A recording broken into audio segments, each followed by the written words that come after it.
computer. Shabbat Shalom, everybody.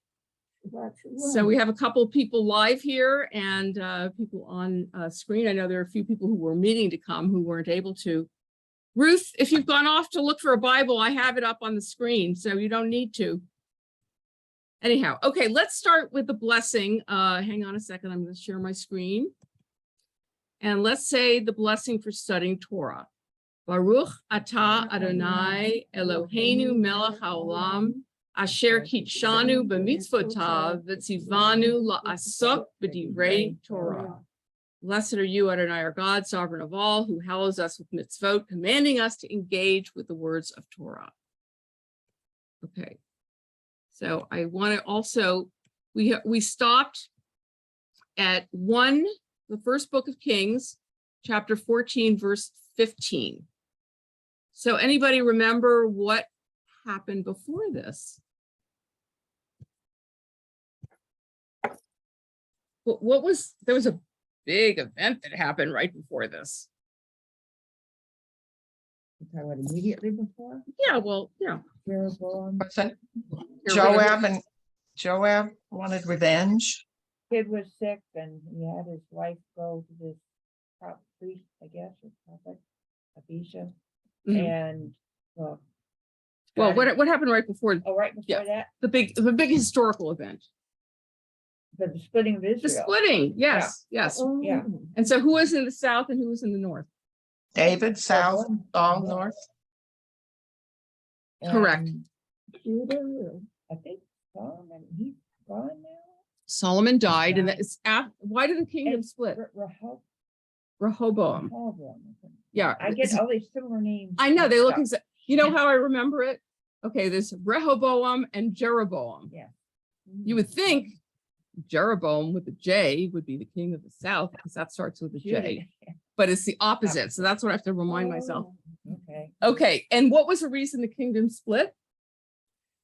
They didn't accept Rehoboam, the people in the north. Well, why? Because he was, I think, wasn't it because he was putting. What did Jeroboam go to Rehoboam with? A request? No, didn't he say he was going to tax the people more than any other? Yeah. As much as Solomon did, he was going to do worse. Right. So they complained and said, listen, these taxes and this corvée and all this is way too much for us. We can't deal with this. Right. So, please give us relief. And his response after when he went to the elders said that, yeah, you should probably listen. But then he went to the younger whippersnappers and they said, nope, tax them more, make them do more work. Right. And so that was the end of that, possibility. So they split off. And so we have the north and the south. Now, Jeroboam always in the tradition represents bad. Because what did he do up north? What was a really bad crime that he did up north, aside from, rebelling against the country? But He had temples. Well, priests weren't all Levites. He just anybody. right. And I think another location, not Jerusalem, of course, for worship, and made idols for all the wives. Okay, that's close. Anybody else remember what he did with the worship? He created temples up in Dan and Bethel, right. two places. Yeah. Which of course Deuteronomy says you must go to the place where I shall show you, which happens to be Jerusalem. Now the fact is, the Deuteronomist school supposedly wrote this whole section. So of course they're not going to like anybody who gives an alternative to where we worship, right? And he built golden calves. Oh, I forgot about that. Yeah, the golden calves. Now, that may not have been such a terrible thing because in the ancient Near East, they thought of the calves as sort of the the chariots of God, but we also know about the golden calf episode in the Torah. That tainted everything. It tainted everything. And we think that possibly, maybe it was after Jeroboam built these cult centers with the golden calves that they then created a story about the golden calf. Who knows? We don't know. But there's definitely, there's a lot of intra-textuality. And it's important to note that, when you see something, it's like, oh, why is that here? because I read it somewhere else. Is this a reversal? Is this like one example is in the book of Job. Job says to God, he's upset with God, right? God's been torturing him. And he goes, why are you so focused on, this, a little measly Little human old man. being? Yeah. Which is a reversal of a verse in Psalm, which is, why do you care about us so much, God, in a positive way, So it's important to read that way. Okay. So now, yes, as you said, there's a prophet who came along and basically gave Jeroboam some bad news about his kid and whatever. And this is a guy named, the kid is Abijah. Yeah. Ahijah, I know, Ahijah is the prophet. All right, so I'm going to share my screen with the text for those who don't have it. Could you, without wasting time of others? Okay, before I share my screen, yes, No, what? no, yeah, this is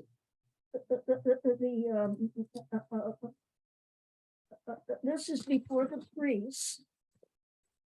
And the sons of Jacob.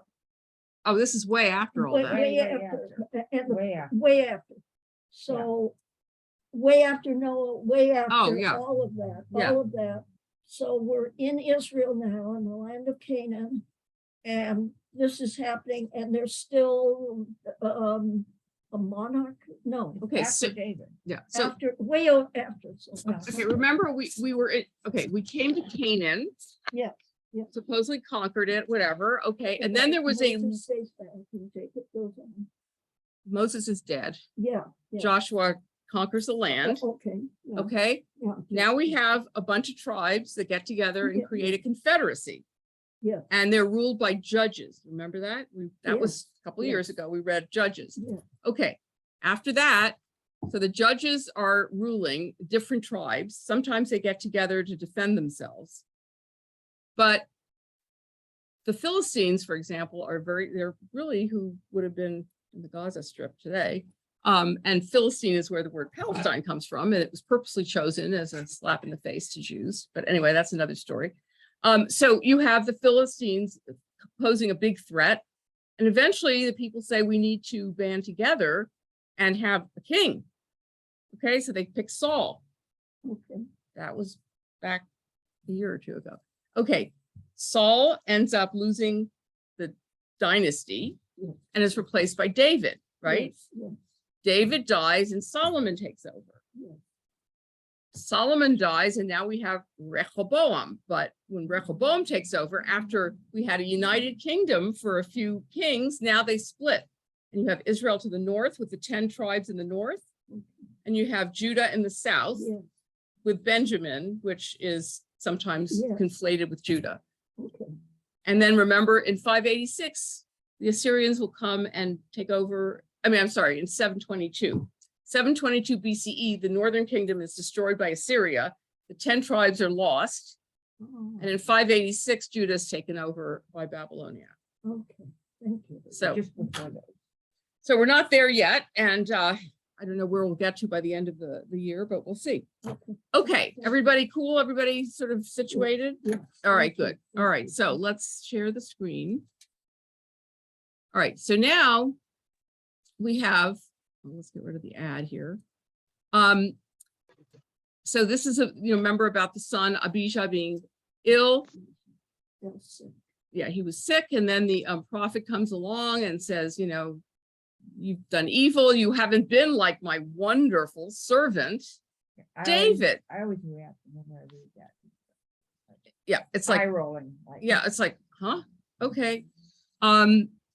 But your family's not going to go on. And he says, I'm not going to kill you while you're in office, but your family ain't going to make it very long. So here, verse 14, the Lord will raise up for himself a king over Israel who will cut off the family of Jeroboam. Even now, this is beginning to happen. Okay. So that's where we left off. And would somebody like to read? And let me see if I can see your, there we go. Who's raising their hand to read? Hello, Christine. No, she's not there. Ruth, thank you very much. Okay, Ruth, we're going to start with, hang on, you have to unmute though. Okay. So starting at verse 15. Oh, well, I'm on 17 already, No, we're on 15. so I have to go. You Oh, must 15. have been And the muted. Lord will strike Israel so that it will be like a reed swaying in the water. He will, the pictures are blocking it for me. What? Get rid What of my, picture? I have all the people here on the right. I need to get rid of that so I can Yeah, read. hit that little, there's a little line on the left that you can hit and it'll get rid of everybody. Perfect. Okay, so he will uproot Israel from this good land that he gave to their ancestors and scatter them beyond the Euphrates River because they aroused the Lord's anger by making Asherah poles. So you guys know what the Asherah poles are. They're, Asherah is the queen consort goddess. And the Asherah kind of represents her. It's like a wooden pole. And so obviously they're engaging in pagan practices. Now notice, the king is not being, really directly implicated here, just like the people kind of made these poles. But he's holding him responsible as the king of the country. Sorry, go ahead. And he will give Israel up because of the sins Jeroboam has committed and has caused Israel to commit. Then Jeroboam's wife got up and left and went to Tirzah. As soon as she stepped over the threshold of the house, the boy died. They buried him, and all Israel mourned for him, as the Lord had said through the servant, the prophet Ahijah.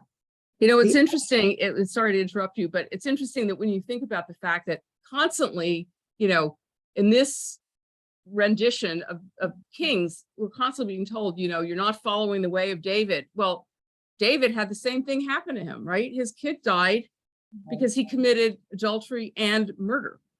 So, and then here, this guy's getting punished for doing the same, doing other kinds of cultish problems. So apparently, being a cult transgressor seems to be more important to the Deuteronomists than, killing somebody's husband and sleeping with the wife. Or they whitewashed it and they don't even think about it anymore. But anyway, it's kind of interesting. Again, you get the resonance. Wait a minute. Are they doing this to remind us of David in a subtle way? Did they not notice? Who knows? Okay. But to have The other events of Jeroboam's reign, his wars and how he ruled, are written in the book of the annals of the kings of Israel. He reigned for 22 years and then rested with his ancestors. And Nadab, his son, succeeded him as king. Great, thank you. We're going to continue in a moment, but yeah, there apparently were some annals of the kings that they keep referring to, and we don't have that anymore, but apparently, so it's just interesting how much detail they give to one guy or another. They gave a lot of detail to David. I think the next guy that's going to get the most detail is, I think, Ahab. But these, yeah. No, Oh, okay. I'm sorry. I got in my genealogy chart. I found it easily. Oh, okay. And what do you have for Rehoboam?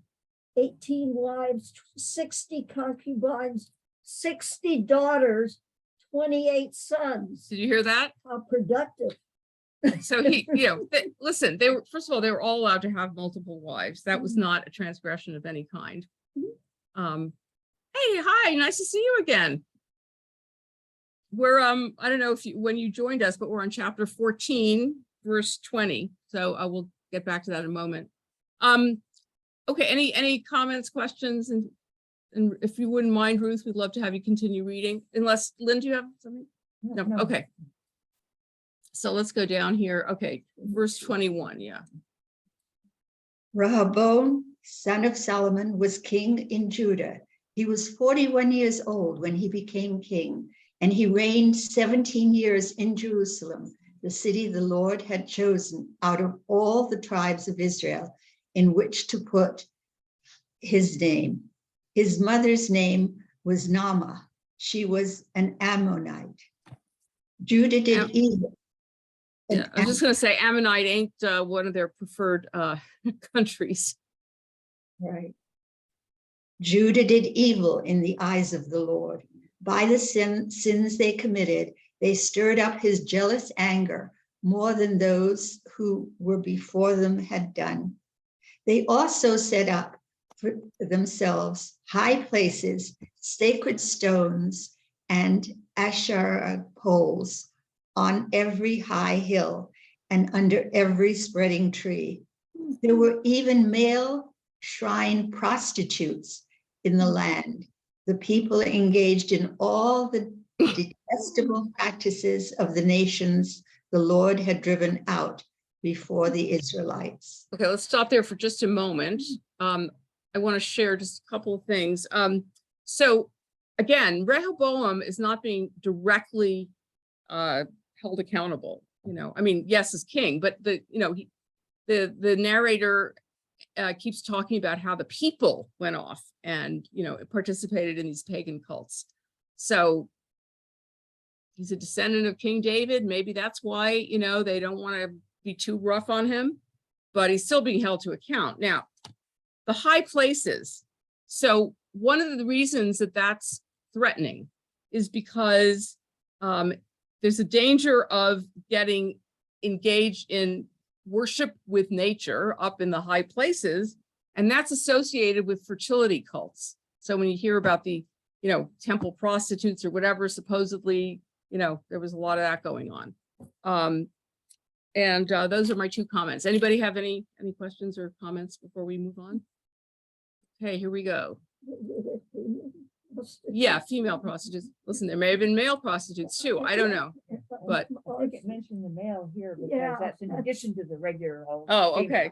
Okay. Yeah. I'm just trying to see here. I don't think Well, at least in this, case, Yeah. there were also male prostitutes. Also, in the yeah. land. Also. I'm just trying to see Good. if Alter has Yeah. a comment about that, but I don't think he does. Right. Well, before I go back to this, so he taught on every high hill and under every lush tree is how Alter translates verse 23. This is a formulaic phrase, obviously reflecting the writer's view that the only legitimate place for the cult was in the Jerusalem temple. But the phrase also marks what is seen as a dangerous intertwining between worship and nature. High places or shrines on hilltops, rituals under sacred trees, in some instances may have been associated with a fertility cult. There is an easy segue from the lush trees of this verse to the male cult harlots in the next verse. That's all he says about it. So listen, a lot more was going on than people like to admit, especially people who are Bible thumpers. So whatever. All right, here we go. Okay. You want to keep going, Ruth? Okay, unless someone else wants to go. We'll have someone else read the next chapter. Okay. In the 5th year of King Rehoboam, Shishak, king of Egypt, attacked Jerusalem. He carried off the treasures of the temple of the Lord and the treasures of the royal palace. He took everything, including all the gold shields Solomon had made. So King Rehoboam made bronze shields to replace them and assigned these to the commanders of the guard on duty at the entrance to the royal palace.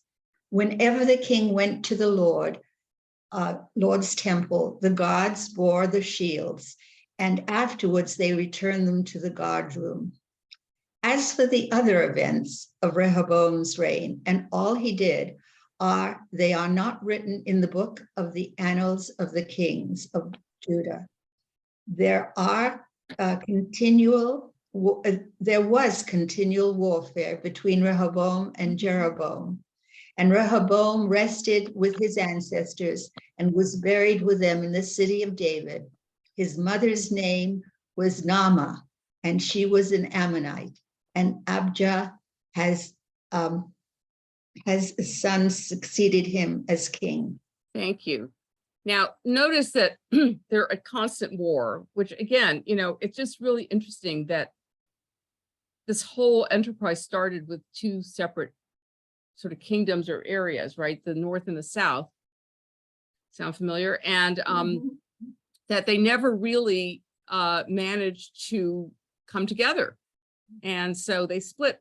I mean, again, we see that kind of in this country too, that there's still the animosity between, now it's the red and blue states, but it in many ways parallels North and the South. It just never got really worked out properly. And, so simmering under the surface was a desire for, separation. By the way, did San Bernardino County vote to secede from Yeah, California? they did. Which county? San Bernardino. You're That's going to be an interesting one. Okay, anyway, What to do with it, I don't know. yeah, really. Yeah. I mean, how are they going to support themselves as a state? Corrupt and poor as they are. Oh, geez. Anyway, but so you notice that there's not a lot of detail. There's no detail about the war between them, between Rehoboam and Jeroboam. And there's very little detail except for the cultic transgressions. That's what this writer really cares about, that we need to have our allegiance to God. Now, it's interesting because Micha Goodman, who's a really brilliant guy from the Hartman Institute, gave at least one, if not more, lectures about the book of Deuteronomy, showing that it doesn't care about the cult. It really cares a lot more about morality, which is an interesting take, and he has reasons for saying that. But certainly when you read these chapters, is there anything about morality here? Not one word about the poor, the oppressed, the whatever. That'll come later with the, the other prophets like Isaiah, etc. But here, it's all about the cult. And we'll see with Elijah, it's all about the cult too. It's not till, we have all these, well, the major and the minor They prophets. probably equate the cult with morality. I mean, they probably think, well, that is, Lynn is saying they probably equate the cult with morality. Well, yes and no. yeah, sort of. Sort of, because this is really couched here in the language of loyalty to Yud-He Vav-He, right? You've been disloyal because you've gone off and done. Now, but there's never anything that says, and therefore you've neglected the widows, the orphans, the strangers. When you get to like Isaiah, right? He says, I don't care about all of your prostrations and your sacrifices and all that if you're going to oppress the poor. They never made that connection, right? We never see anything about that.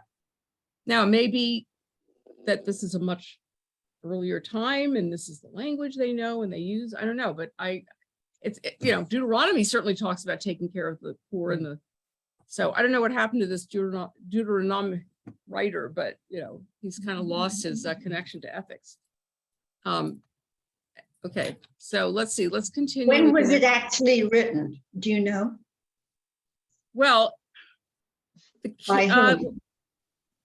I'm not absolutely positive. Let me see. I I think don't think they're really sure. no. I mean, this. Let's see. Does it say here? I'm just looking to see if First things were not written; they were just passed orally, right? right. But this is Deuteronomy. Is supposedly taking place. I'd say around 1300 BCE, if it ever happened, because it's the speech that Moses gives as he's about to enter the land of Canaan. Well, they're going to enter the land, not him, but that's the speech he gives right before they enter the land. So that's around, 13th century, 1200, something like that.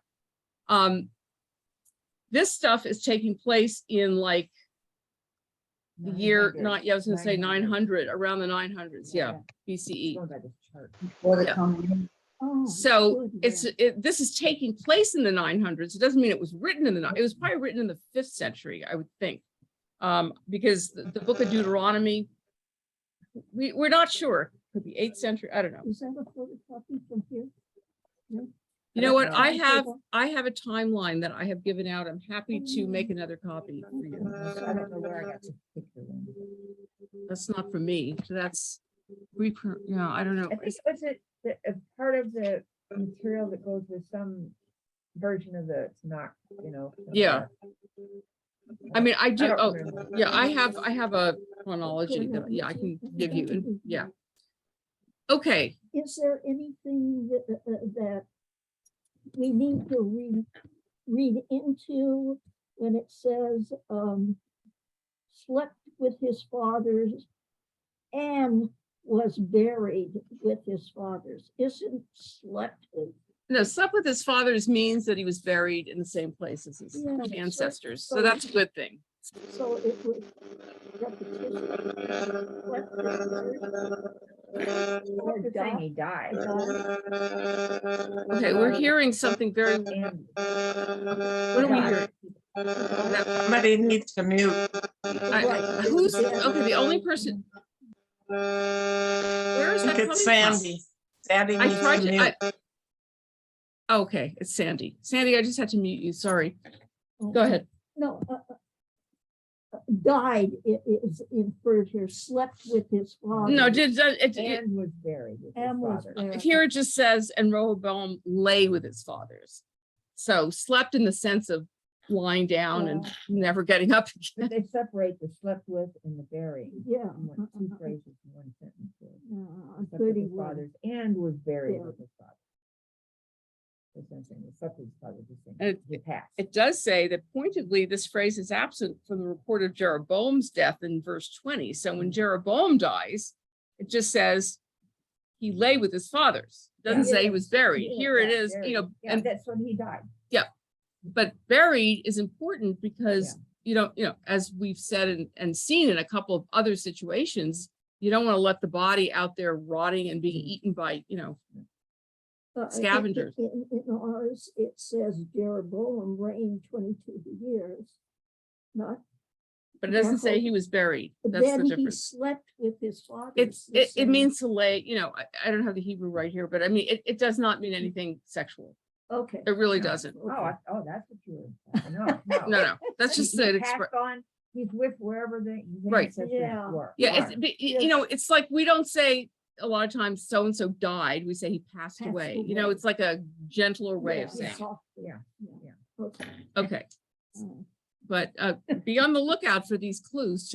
Yeah. All right, so, all right, any other, And the rights in history come up again and again, and the rights. Amorites? Those are people that we really Yeah, don't like. hated and, Yeah. yeah. Okay. Yeah, there are a whole bunch of people we hate. Yeah, and those are one of those. Ammonites tribes. aren't much better either. You're not supposed to marry those people, but they do anyway.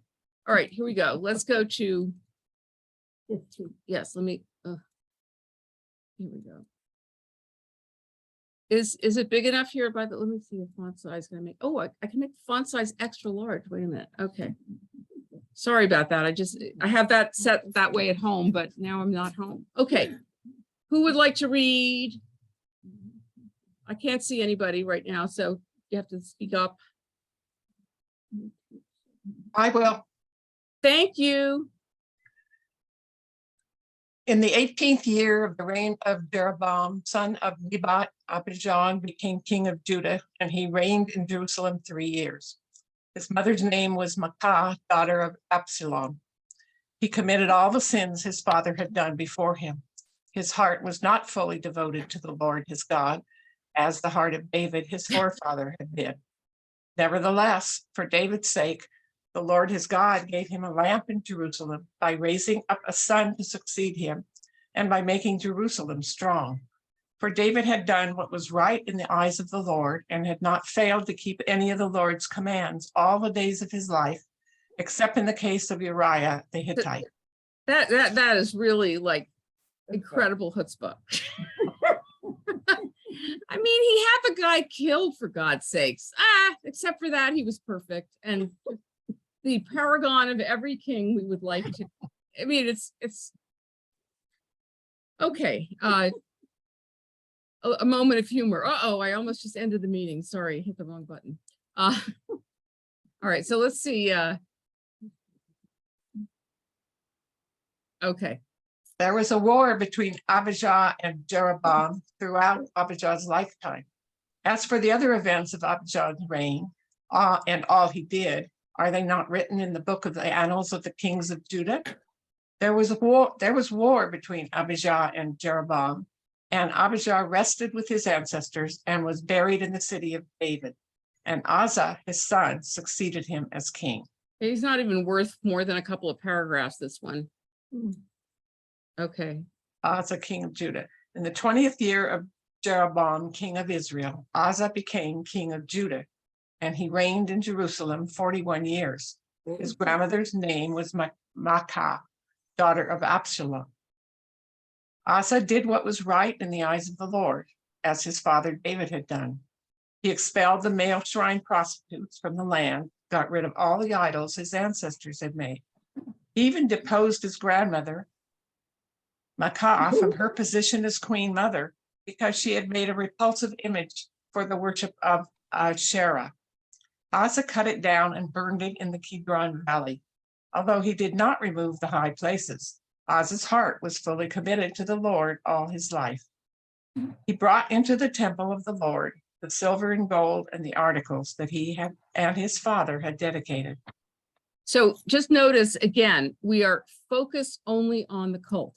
You know, this guy is really, you know, loyal to God, and he even can go so far as to kick his grandmother out, which this is what Alter says about that. From this, we may infer that the role of Queen Mother, Gevira, had certain ceremonial or perhaps even legal functions attached to it. And 11:9. Okay, there's something else about 11:19. Wait a minute, let me find it. There's 11. Okay, the royal consort. Translations invariably render this as the queen, but the Hebrew does not call her queen, Maacah, but rather Gevira, a term that elsewhere designates the queen mother.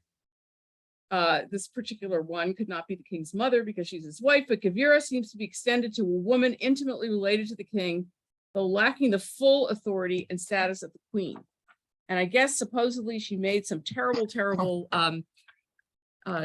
idol, and that was really something to kick her out for. So notice, of course, that the good kings tend to be in Judah, because Judah is the one who survived the war between the two countries. And so Judah is the one who wrote the history. So the bad people are up north, starting with Jeroboam. We'll see Ahab, of course, is also from the north.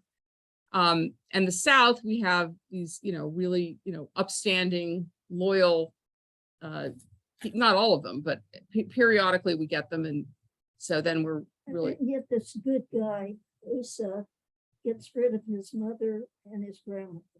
Well, not he so much, expels her. I mean, he deposes her. Yeah.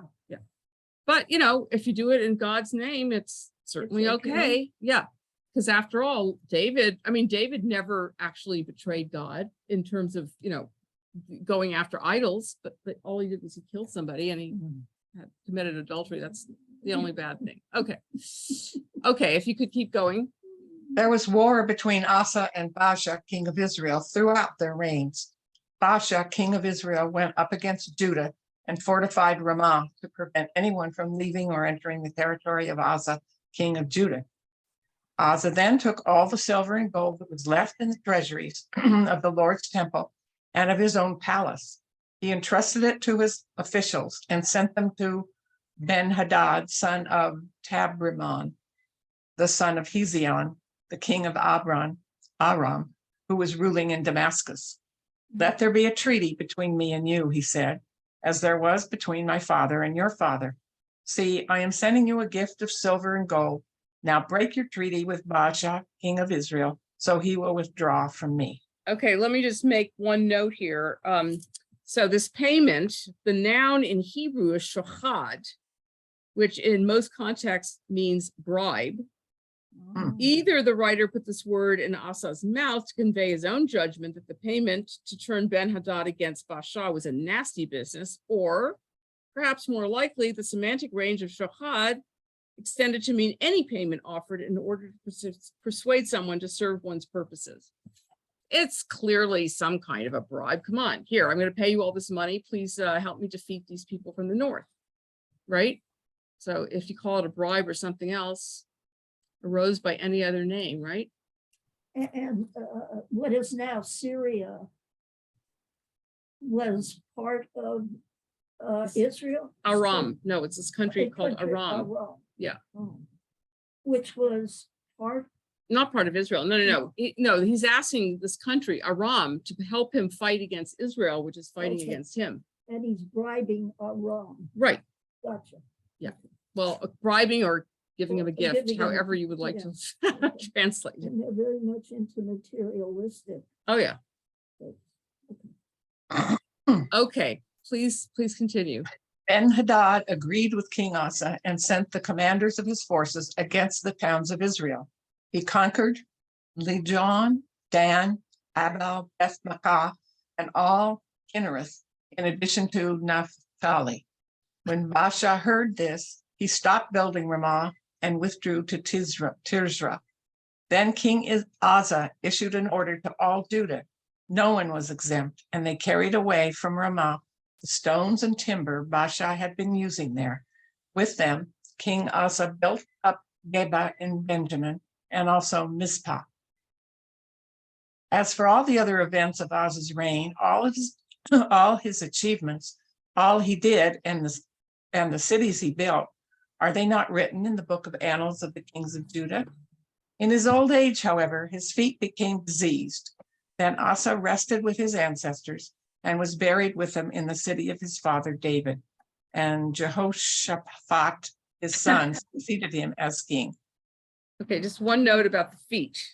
So Hmm. what Alter says is the notice of foot disease, or perhaps paralysis in the feet, is by no means essential to the story, and so appears to reflect an actual historical memory about the later years of King Asa, perhaps made poignant by the fact that he had previously been a valiant military commander. So, I mean, the assumption here is that if there's something as detailed as foot disease, it must have really happened. Who knows? We don't know, right?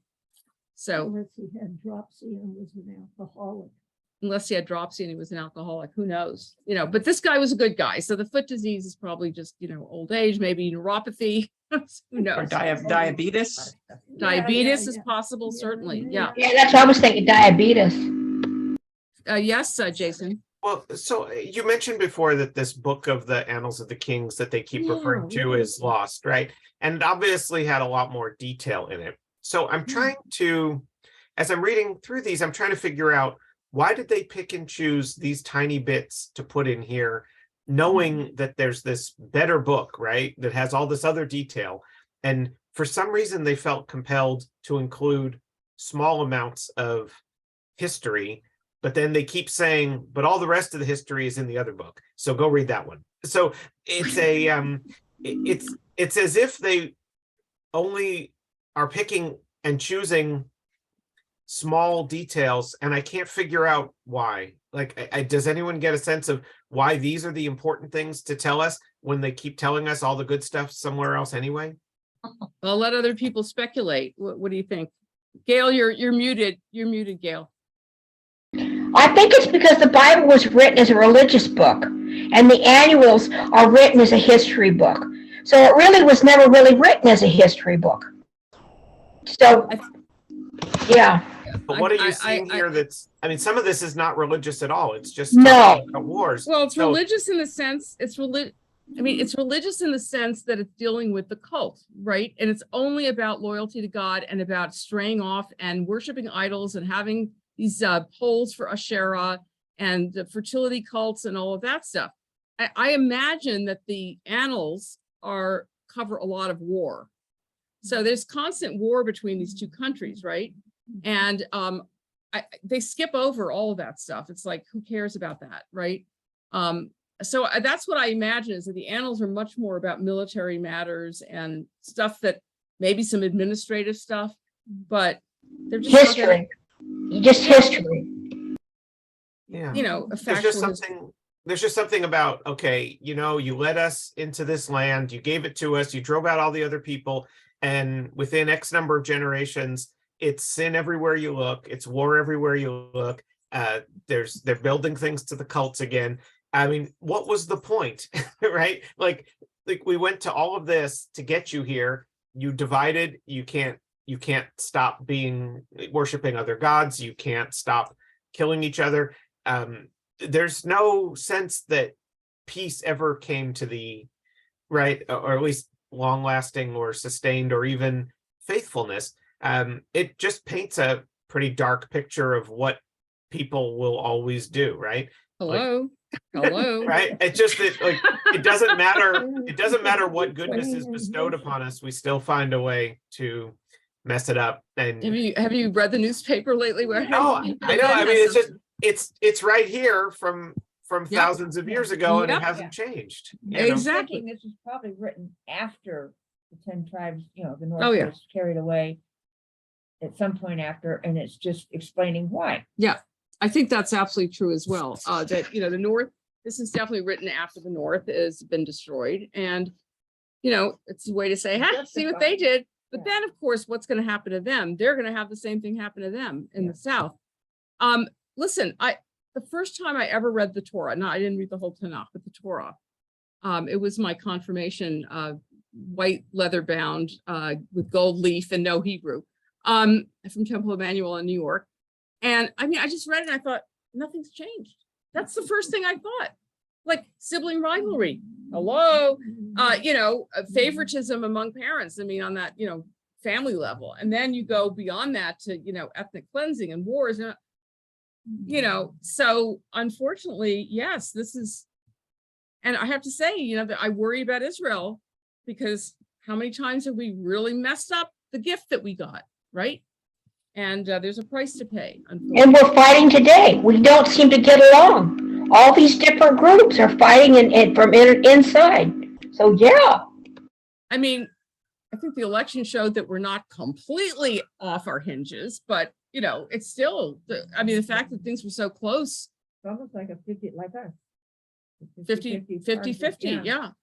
So we're completely divided in this country, just the way Israel and Judah were divided. And that first of all, this is interesting. So the Torah ends on the brink, right? We never enter the land. And the Tanakh, the historical section, ends with King Cyrus saying you can come back. Okay, that's in 538. Everything is on the brink. We don't ever completely get there. And according to Sir Rabbi Jonathan Sachs, or Rabbi Sir, I don't know how you do it, he says that this is a demonstration of the importance of freedom in Judaism and hope, because we're on the brink. We don't know what the future is going to bring. So there's freedom to create our future, and there's hope that the future can be what we want to make it. So that's one way of looking at it in a very positive way. But yeah, we never get to the point where, and they lived happily ever after. No way, never. We're people. I mean, look, God had destroyed the world with the flood, right? What's the first thing that happened after that? The very first thing that happens to the family that gets saved. Okay, a couple of weeks ago, our Torah report. Noah gets drunk and they uncover their father and see his nakedness. Right, which is a euphemism for having a sexual relationship. So that's the first thing that happens. I mean, they're traumatized. They just went through a really devastating experience, but they were saved because everyone else was so bad. And they come out and the first thing they do is everything that's forbidden, The three sons don't get along. Well, one son is better than the others, but the other two are like the forefathers of bad people, So And as if we have to fight in order to have this promise of a better life, right. that we're constantly fighting one another. I mean, and even like if you think about it, again, another resonance that I just realized. So you have, Noah being, having incest essentially with his kid, or vice versa, or who knows what. It's not clear. It's very vague. What about Lot and his family? They get saved from devastation too, right? Yeah. Not that Lot's such a great guy, right? I mean, when he's in Sodom and the men want to rape him, he offers his virgin daughters instead. Here, take them. And they start the Moabites, right? That's our reason, but we don't like the Moabites. Yes. So they, here they are. They escape this awful town where everybody's hideous. And what's the first thing these guys do? Well, they do it to preserve the future, but they sleep with their father. And yes, and one of the kids is Moab. Of course, that's also the great, great, great, great, great, great, great grandparent of King David's. Yeah, yeah. So, I mean, there are a couple of ways you can interpret that. So if Ruth is a Moabite and she's the great grandmother, of King David, you can either say somebody wrote this genealogy to make David look bad, or you can say it doesn't matter who your ancestors were, or even your parents or grandparents. What matters is who you are, and you can then be an Israelite or a Jew. So the two different ways.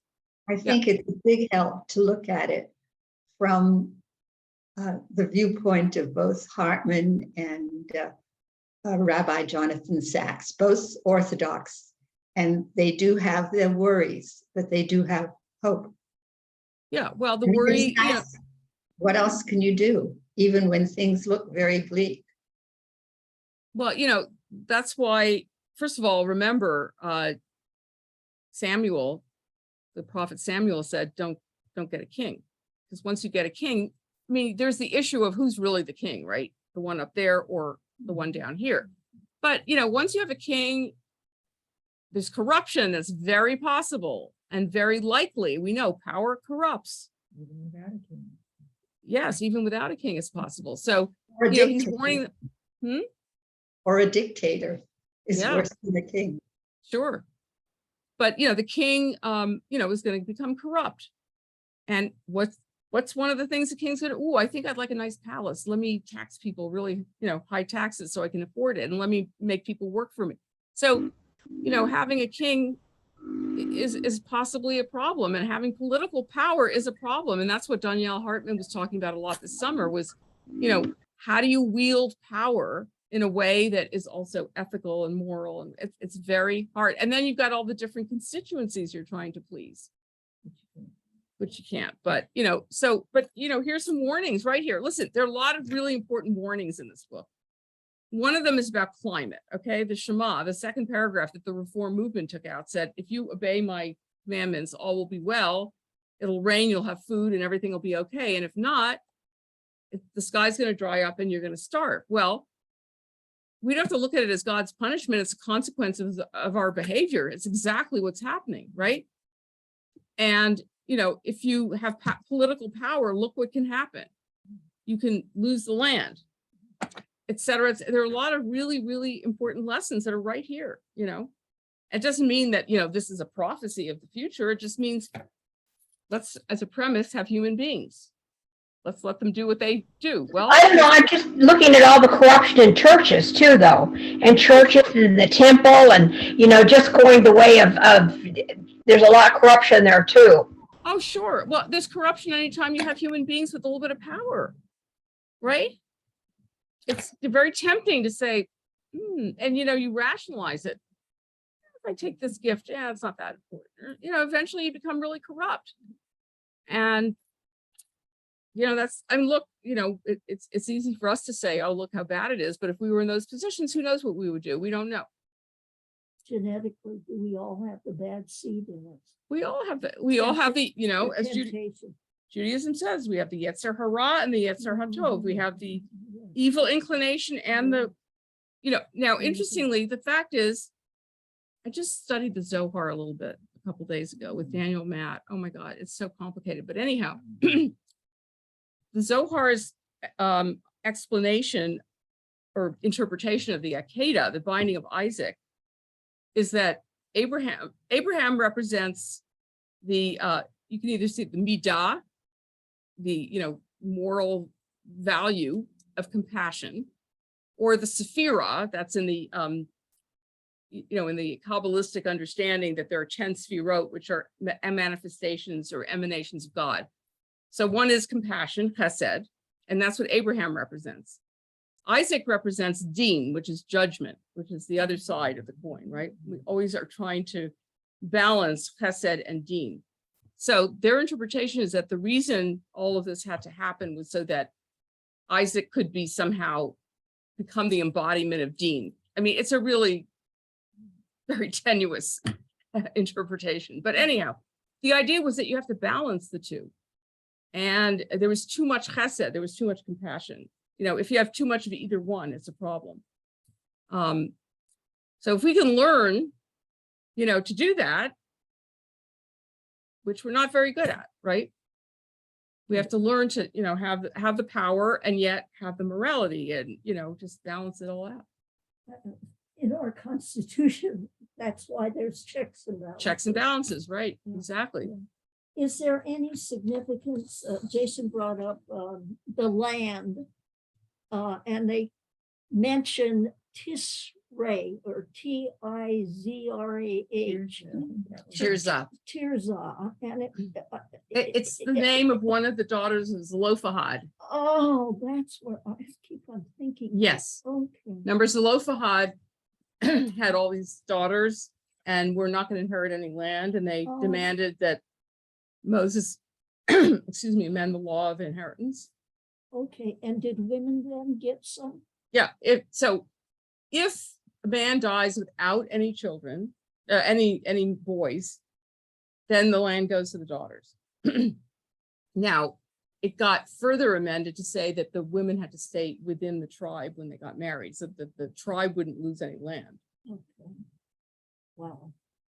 I mean, you know, Yeah, and the Leverett laws. the Leverett laws are about that if It's the brother-in-law. yeah, if the brother dies, and I mean, if you're married to somebody and he dies and you don't have a son, you marry the brother.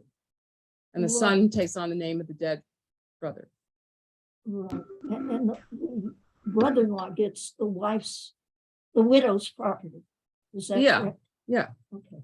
That came up in an Oakshire class. Oh. On Ukraine, and I kept on thinking, there's a Jewish law that comes into Huh, play. interesting. And I have to tell the teacher that there's something to it.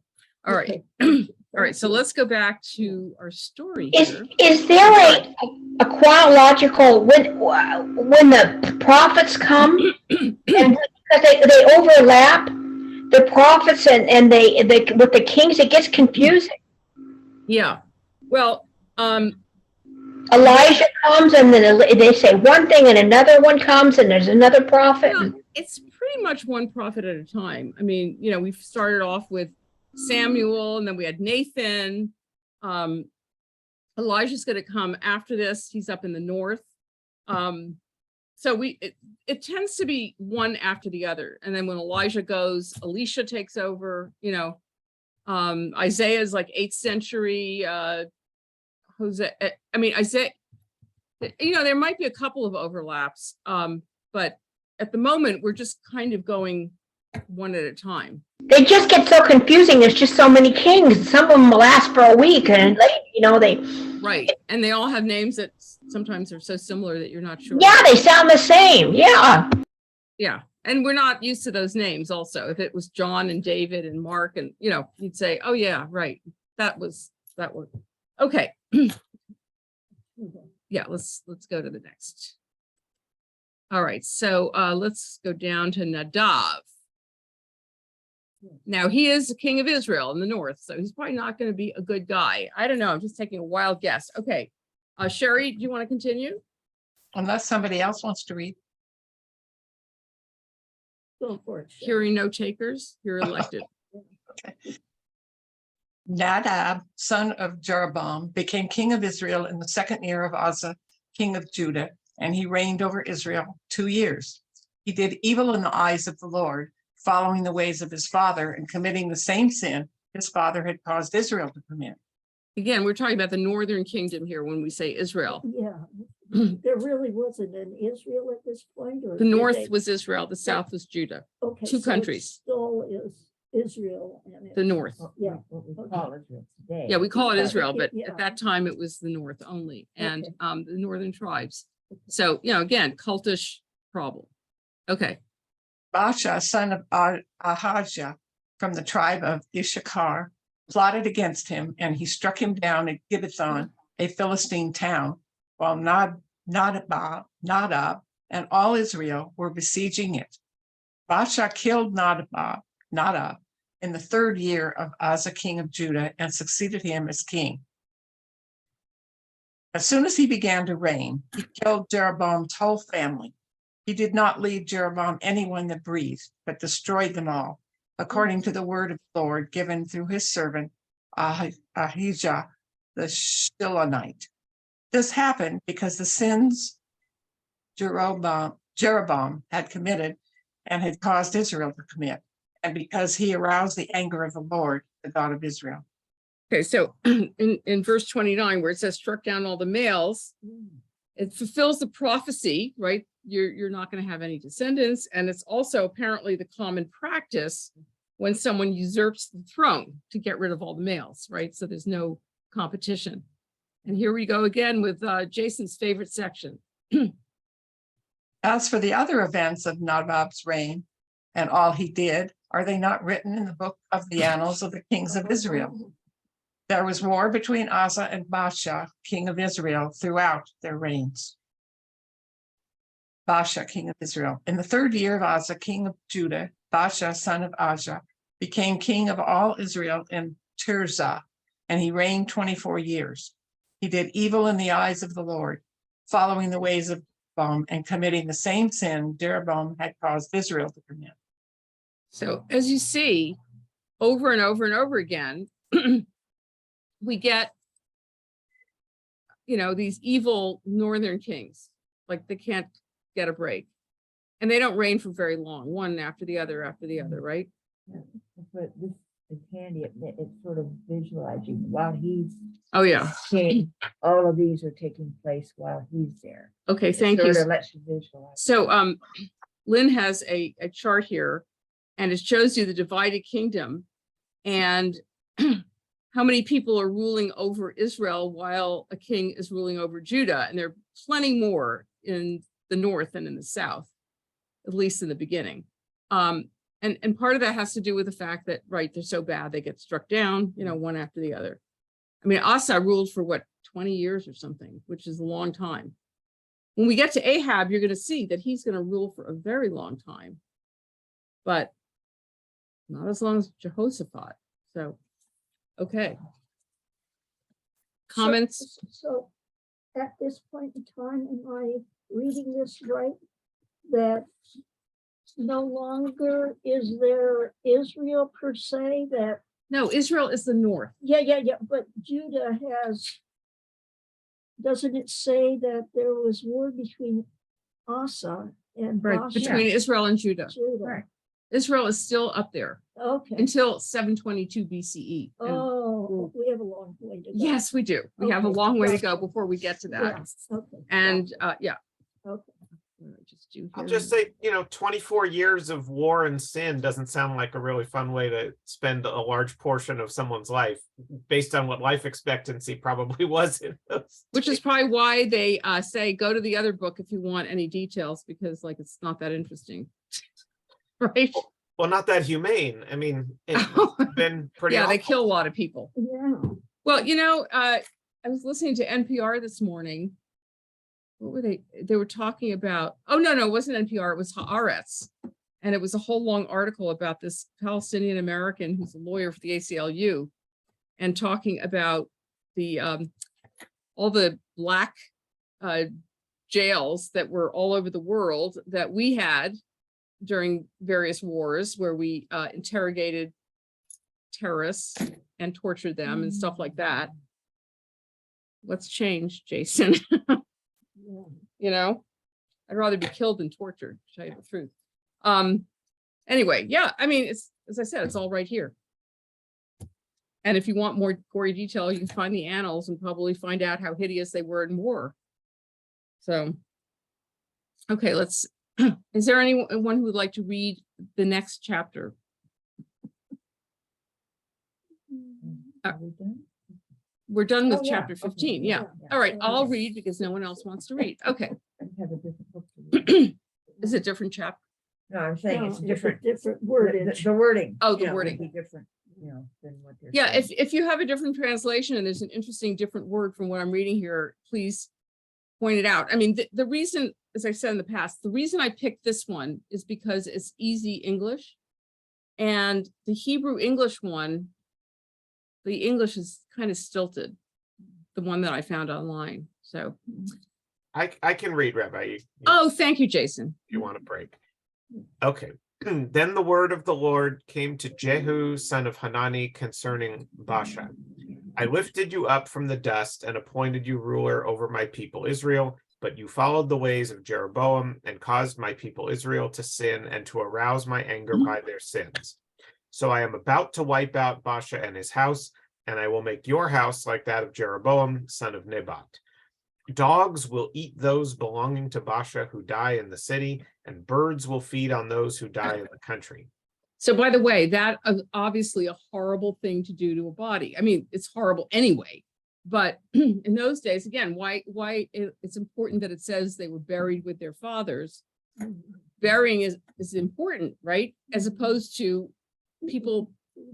Yeah, I mean, you know, the body is sacred, you know, God gave it to us, and desecrating the body is also a way to desecrate God. So this is like a really bad prophecy.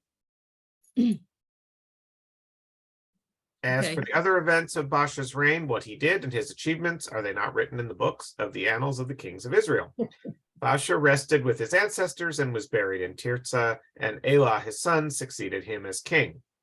Moreover, the word of the Lord came through the prophet Jehu, son of Hanani, to Baasha and his house, because of all the evil he had done in the eyes of the Lord, arousing his anger by the things he did, becoming like the house of Jeroboam, and also because he destroyed it. So wait a minute, here's the comment that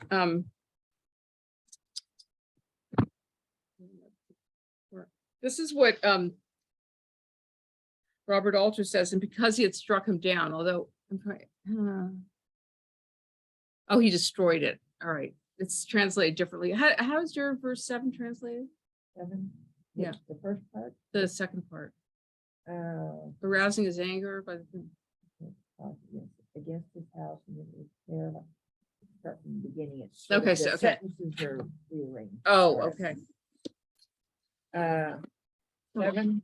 Yeah. Says, but the word of the Lord had come through the prophet Jehu, son of Hanani, against Baasha and against his house, that it would fare like the house of Jeroboam, which he himself had struck down, because of all the evil he did, which was displeasing to the Lord, vexing him with his deed.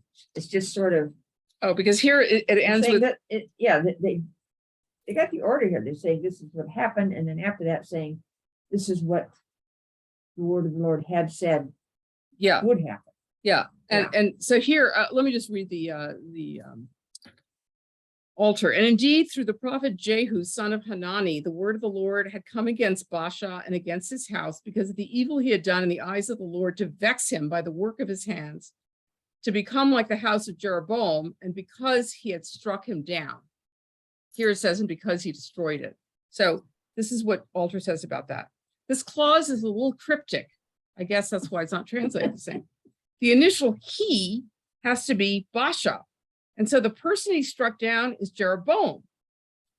Since the destruction of the house of Jeroboam for the offense of idolatry was announced in a divinely authorized prophecy, one might have thought that there was no sin in Baasha's killing Jeroboam and all the males of his house. So in other words, and he destroyed it refers to the house of Jeroboam. And so he's being punished for killing Jeroboam and all his house. Well, how is that a bad thing? Because that was the prophecy. And he fulfilled the prophecy, and Jeroboam and his family weren't exactly exemplars of, whatever. So Alter suggests perhaps the writer means to suggest that ruthless murder, even if it is the enactment of deserved retribution, remains ruthless murder, especially if the motives of the killer are far from noble, as appears to be the case with Baasha. So, Baasha was not doing this for pure motives, like I'm avenging God, right? He's doing it for his own purpose. So it's not a pure purpose, therefore he gets punished. In all these reports, the writer manifestly struggles with putting forth a theological explanation for political upheavals. Excuse me, I'm losing my voice. So, in other words, something happened here, and the writer is putting the facts together to the extent that he knows them and is trying to put some theological explanation behind this. The history of the kingdom of Judah, whatever its vulnerabilities and cultic derelictions, reflects relative stability. Asa's reign lasts for 40 years, while a series of kings in the rival kingdom of Israel are assassinated, with one regnal span as little as 2 years and another only 7 days. That's what we were saying before. So why is there so much upheaval in the north? There are probably lots of reasons, but the writer is saying it's because of all their terrible cultish That's why they transgressions. just- Yeah, that's why they eventually disappeared altogether, right? One might infer that this instability goes back to the fact that the northern kingdom was established by a usurper, Jeroboam, in contrast to the Davidic dynasty in the south, with its claim of divine election and the heroic figure of David as its iconic founder. The writer, however, feels constrained to explain that each murdered monarch perished because of his idolatrous ways. So, even though, as I said, Baasha did what, God wanted, he didn't do it out of pure enough motive, so therefore, too bad for him too. Everybody's immoral in the story Yeah, and deserves to die. well, except for people like David and the Davidic kingdom. Well, yeah. David's So- our hero. We can't- All right. He's- I mean, he's Jared, famous. all these guys in the north are bad. So one guy kills another. It's sort of like, it's a little bit like, I'm getting notices from Zoom. It's a little bit like, let's say Israel sins and God sends, Assyria against them to punish them. Okay. Or Rome or whatever, enemy. And yes, these people are doing God's will by punishing Israel, but it doesn't mean that they don't get punished themselves for being awful.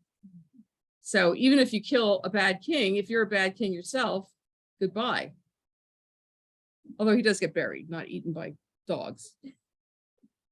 All right, we're going to continue. So many different people that are unnecessary to be a part of this story. Well, And there there are a all lot these of people, names. that's true. But again, you have Asa for 30 years in the kingdom of Judah being a very stable king. And then you got all these other guys. Of course, when we get to Ahab, he reigns for a long time. So that's an exception. But we're going to get into a lot of detail about Ahab. He's going to be a much more interesting story than these 2-year kings. And we don't know that much about Asa either, except that he was a good guy. Okay, Jason, if you wouldn't mind continuing. Oops. Sure. It's I like that phrase. What the theological justification for the political. Yeah. Yeah. Mm. So, okay, in the 26th year of Asa, king of Judah, Elah, son of Baasha, became king of Israel, and he reigned in Tirzah 2 years. Zimri, one of his officials, who had command of half his chariots, plotted against him. Elah was in Tirzah at the time, getting drunk in the home of Arza, the palace administrator at Tirzah. Zimri came in, struck him down, and killed him in the 27th year of Asa, king of Judah. Then he succeeded him as king. As soon as he began to reign and was seated on the throne, he killed off Baasha's whole family. He did not spare a single male, whether relative or friend. So Zimri destroyed the whole family of Baasha in accordance with the word of the Lord spoken against Baasha through the prophet Jehu, because of all the sins Baasha and his son Elah had committed and had caused Israel to commit, so that they aroused the anger of the Lord, the God of Israel, by their worthless idols. So you've got really what you've got here are political assassinations, right? One king being killed by another ambitious guy, but it's all been explained theologically, and it really is more a political thing. You're And another. as for the other events of Elah's reign and all he did, are they not written in the book of the annals of the kings of Israel? I guess they are, but we will never know. There is a lot of repetition here. Okay.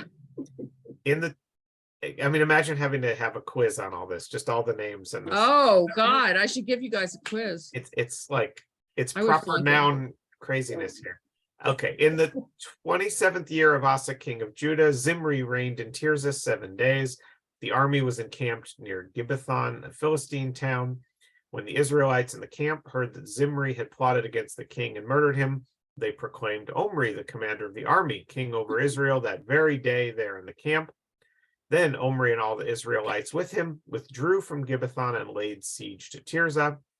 When Zimri saw that the city was taken, he went into the citadel of the royal palace and set the palace on fire around him. So he died because of the sins he had committed, doing evil in the eyes of the Lord and following the ways of Jeroboam and committing the same sin Jeroboam had caused Israel to commit.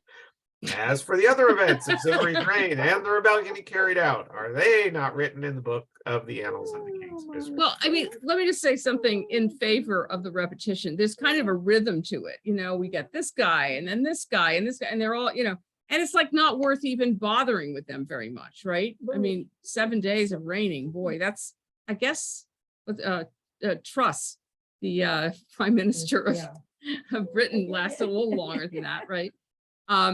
But yeah, so it's like, who needs to talk about these people? They're so worthless to begin with. How many Scaramucci's is that? Yeah, Scaramucci lasted for, I forgot what about was he, a him. week or two? 10 as a s- days, I think. it was, Yeah, or 10 something like days, that. yeah. So yeah, it's one after the other after the other. They're worthless, you know, not worth a lot of our breath. You already know about them. Who needs to repeat it? Until we get to Ahab, which we're going to get to very soon, very soon. So let's try to get at least to Ahab. Okay. Hello. Yeah, there you go. All right, let's go down here. I'm curious Omri's because his I father. want to start trying to make the connections to Moby Dick, right? You know, like I want Oh, I know. Yeah. I have never been able to really quite make the connection. Maybe you will between Ahab I here know and there's a Ahab and lot there. there is a lot of, you know, religious stuff that's sort of mixed in there in some ways, or at least there's supposed to be a lot of just, you know, a lot of what do you call it? Symbolism. Allegory and yeah. But okay, well, we'll see. I mean, he obviously chose the name with some purpose, right? You know. And of course, Ishmael. I mean, come on, we got to at least, you know, there can't be an accident that he picked these names. Yeah, all the people that we are supposed to not like. Right? Because they came from the wrong side of the tracks. Okay. Okay, then the people of Israel were split into two factions. Half supported Tibni, son of Ginath, for king, and the other half supported Omri. But Omri's followers proved stronger than those of Tibni, son of Ginath, so Tibni died and Omri became king. In the 31st year of Asa, king of Judah, Omri became king of Israel, and he reigned 12 years, 6 of them in Tirzah. He bought the hill of Samaria from Shemer for 2 talents of silver, and built a city on the hill, calling it Samaria, after Shemer, the name of the former owner of the hill. But Omri did evil in the eyes of the Lord, and No sinned more than all kidding. those before him. He followed completely the ways of Jeroboam, son of Nebat, committing the same sin Jeroboam had caused Israel to commit, so that they aroused the anger of the Lord, the God of Israel, by their worthless idols. By the way, notice that over and over and over again, these people are compared to Jeroboam, right? Yes. Because he is the quintessential bad guy. He's the main sinner. Okay. Uh-oh, here we go As for again. the other events of Omri's reign, what he did and the things he achieved, are they not written in the book of the annals of the kings of Israel? Omri rested with his ancestors and was buried in Samaria. And here we go. Ahab, his son, succeeded him. Here we go. All right, we have just a few minutes to get into Ahab, but you're going to get a lot more detail now. He's not, first of all, he reigns for quite a long time, but aside from that. Okay, well, let's see if he does not commit the sins of Jeroboam. Oh, way worse. You know who he's married to, right? And Anybody know who Ahab is married to? Jezebel. Jezebel. Exactly. The most evil of all women, right? Poor lady. She didn't do that much except killed a few prophets. But aside from that, yeah, but these people had like 60 wives. I mean, why pick on one as the... well, she's a tough lady. She's the Lady Macbeth of, you know, of that period. Okay. Truly the Lady Macbeth of that period. In Okay. fact, I wonder if Lady Macbeth was based on her. Okay. Well, there were plenty of ancestor stories that Shakespeare Yeah. borrowed, that's for sure. Okay, so in the 38th year of Asa, king of Judah, Ahab, son of Omri, became king of Israel, and he reigned in Samaria over Israel 22 years. So this is a little dynasty, right? That's 30-year dynasty. So that's not too bad. So even though they're bad, they still seem to be able to keep things going. All Well, right. Ahab is very smart Yeah. politically and economically. You know, that's the problem. You know, Hezekiah and people like that who are pure and wonderful are really not good at politics. This guy is. Okay, go ahead. Okay. Ahab, son of Omri, did more evil in the eyes of the Lord than any of those before him. Oh, He see, not only more. considered it trivial to commit the sins of Jeroboam, son of Nebat, but he also married Jezebel, daughter of Ethbaal, king of the Sidonians, and began to serve Baal and worship him. He set up an altar for Baal in the temple of Baal that he built in Samaria. Ahab also made an Asherah pole and did more to arouse the anger of the Lord, the God of Israel, than did all the kings of Israel before him. He's the In worst. Ahab's time, Hiel of Bethel rebuilt Jericho. He laid its foundations at the cost of his firstborn son, Abiram, and he set up its gates at the cost of his youngest son, Segub, in accordance with the word of the Lord spoken by Joshua, son of Nun. Okay, so let me mention a couple things here. So Ahab is a worshiper of Baal. It's not only that he allows it to happen, he worships him too. Now Jezebel, I mean, Sidon is like where Lebanon is now. And, you know, listen, they married all these foreign wives to make political alliances. You know, it's maybe it was true love, but whatever. So, you know, but she's from a different culture and Baal is her God. And so, you know, he's going to worship her. I mean, Baal. You know, the Asherah pole, remember, that's to the goddess Asherah, and that's a bad thing too. And then the other thing is that in the book of Joshua, it says that whoever rebuilds the city of Jericho is going to pay with a curse. And so that's why this kid dies. Somehow the kid's always paying the price for the, you know, the parents' sins, but there you go. All right, so let's see what happens in the next chapter. By the way, these titles, Elijah announces a great drought, these are all put in by the Christians. So are the verses and chapter numbers, so you can ignore them. If you wouldn't mind continuing. Sure. It's entertaining. Now Elijah the Tishbite from Tishbe in Gilead said to Ahab, as the Lord, the God of Israel lives, whom I serve, there will be neither dew nor rain in the next few years except at my word. So now, Elijah, remember that we sing during Elijah appears a lot. This Passover, we have a glass of wine for him. When we at Havdalah, we sing Eliyahu HaNavi, Eliyahu HaTishbi. So Navi is prophet and Tishbi is where he's from. Also, when a kid is circumcised, we have a chair for Elijah. You know, so anybody know why, by the way, why is Elijah? I mean, we'll find out, but let's just stop for a moment. And why is Elijah so important? Because he never died. He never really died. At least what happens is At least we didn't see him die. well, he goes off in a chariot and he goes up to heaven. So he's a what's called a liminal figure. He's neither quite dead, neither quite alive. He's somewhere on the edge. And so he is supposed to be the one who ushers in the Messianic age. Obviously, he's waiting. Yeah. Carol Lee has a big chair for him in her office for the circumcision ceremony. Maybe we need to go ask him to please wake up. Anyway, yeah, so he's the figure who, you know, is kind of on the edge. And so he represents the next phase for us, the world to come. Okay. So let's, so he's announcing there's going to be a drought because you know what? You guys have been bad, right? That's the Deuteronomic theology, all right? It's going to dry up and you're going to die. Okay. Okay, then the word of the Lord came to Elijah, leave here, turn eastward, and hide in the Kerith ravine east of the Jordan. You will drink from the brook, and I have directed the ravens to supply you with food there. So he did what the Lord had told him. He went to the Kerith ravine east of the Jordan and stayed there. The ravens brought him bread and meat in the morning and bread and meat in the evening, and he drank from the brook. Okay, so now why is he in the Vadi? Why did he go to the Vadi? Why does God need to supply food and drink for him? It's a dry water. Okay, so what did he just do right before he goes off to the Vadi? No, Who did he say that to? There will be no rain or dew.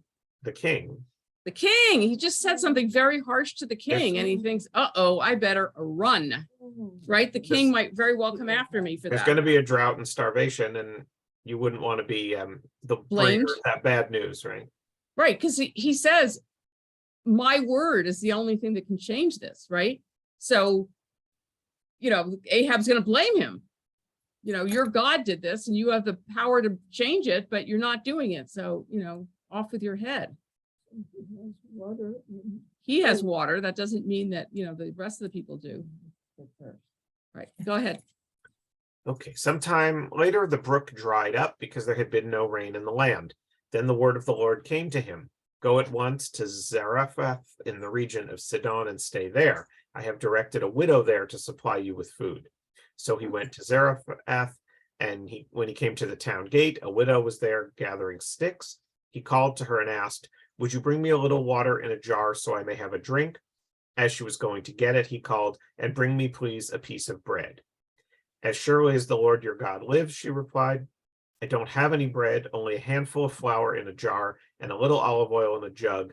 I am gathering a few sticks to take home and make a meal for myself and my son that we may eat it and die.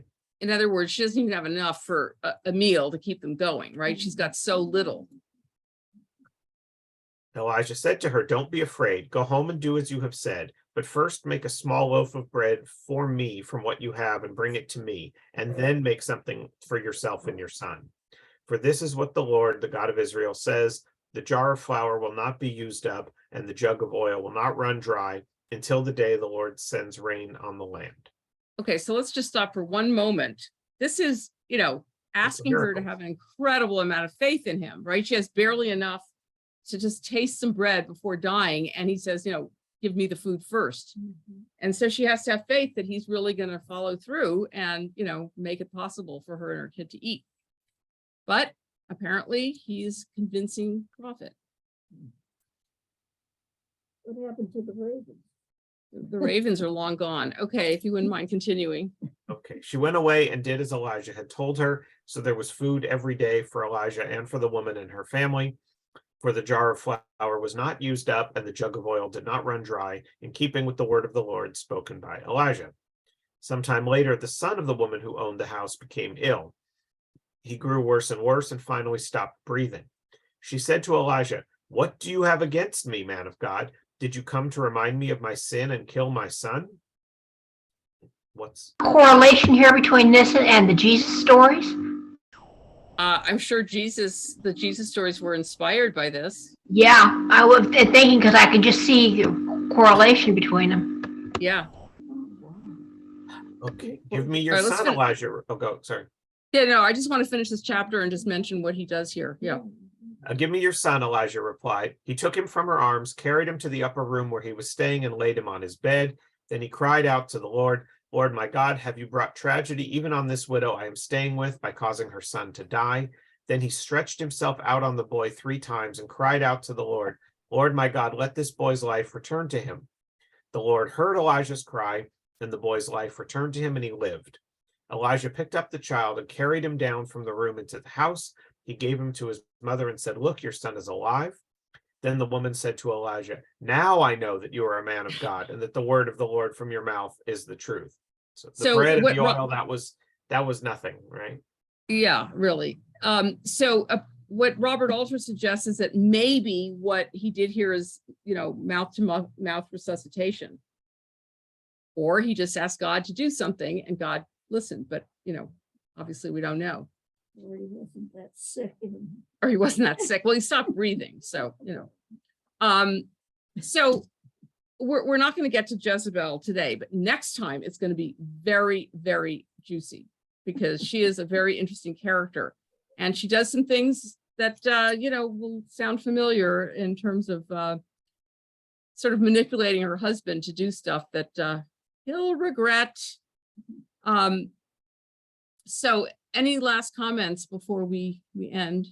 What is the 3? There's a repeating of 3, like he's laid down on 3 times and then the prayers are done 3 times. And what is that? There are a lot of numbers that are significant, like 3 and 7 and 40, you know, they're just, I don't know where those numbers exactly come from and why they're so significant, but yes, 3, 7, 40, you see a lot of that. And so, you know, if somebody, you know, reigns for 40 years, that is very significant, right? Or, you know, the 40 years in the desert, 40 days up on Mount Sinai for Moses. And of course, yes, Jesus then does that kind of thing too. Okay, well, lots of fun in the Book of Kings.